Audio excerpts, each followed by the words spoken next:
नमस्कार, आप देख रहे हैं पंच न्यूज एनसीआर और मैं हूं आपके साथ मानवी ठाकुर। शुरुआत करते हैं आज की खास खबरों से। बागेश्वर धाम सरकार आचार्य धीरेन्द्र कृष्ण शास्त्री ने कहा, इस पदयात्रा का आज छठा दिन है। ये सामाजिक समरसता और हिंदू एकता का संदेश फैलाते हुए आगे बढ़ रही है। हम सनातन हिंदू एकता चाहते हैं। कुछ विरोधी ताकतें इस अभियान को रोकने के लिए तरह तरह की साजिशें रच रही हैं, तरह तरह की गड़बड़ियां पैदा कर रही हैं। अगर सब एकजुट नहीं हुए तो दिल्ली जैसे बम धमाके भारत के कोने कोने में दिखाई देंगे। इसके लिए एकता की आवश्यकता है। एकता ही एकमात्र साधन है जिससे सनातन धर्म के माध्यम से भारत और विश्व में शांति स्थापित की जा सकती है। पकड़ा गया मुस्लिम डॉक्टर इस्लाम धर्म का था और उसने देश के लाखों लोगों की जान लेने की तैयारी कर रखी थी। हम भारत के पूरे खुफिया तंत्र को उस RDX को पकड़ने के लिए धन्यवाद देते हैं जो कई शहरों को तबाह कर सकता था, लेकिन दिल्ली की घटना निश्चित रूप से नहीं होनी चाहिए थी। आज की पदयात्रा में हम आह्वान कर रहे हैं कि सामाजिक समरसता के लिए, भारतीय और सनातनी एकता के लिए पूरे भारत में एक साथ आए। 16 तारीख को वृंदावन आए। छठवां दिन है इस पदयात्रा का। निर्विघ्न रूप से सामाजिक समरसता को संदेश देता हुए जगह जगह चौपालें लगाते हुए पदयात्रा बढ़ रही है।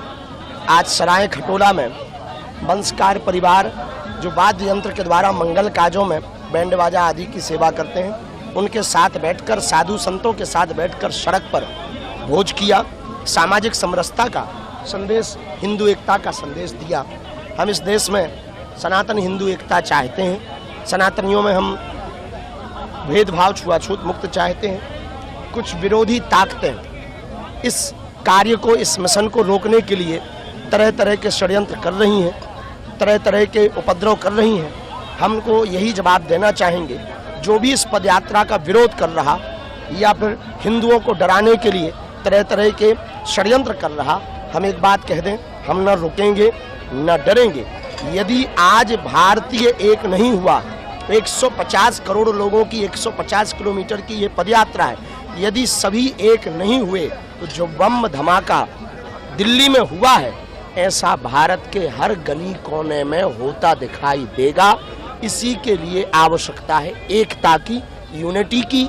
यूनिटी ही एकमात्र माध्यम है जिससे भारत में शांति, विश्व में शांति सनातन के द्वारा स्थापित की जा सकती। इसलिए यह पदयात्रा की जा रही। अब आगे भी और पदयात्रा करेंगे।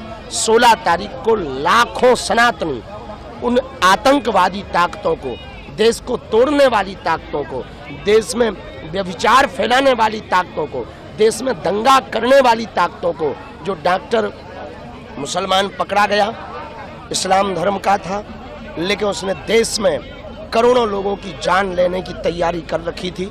हम भारत की इंटेलिजेंट ब्यूरो, भारत की पूरी खुफिया तंत्र को धन्यवाद दे रहे हैं कि उन्होंने वो जो RDX पकड़ा, उससे कई शहर तबाह हो जाते, उससे बचा लिया। पर जो दिल्ली वाली घटना हुई, निश्चित रूप से वो नहीं होनी चाहिए।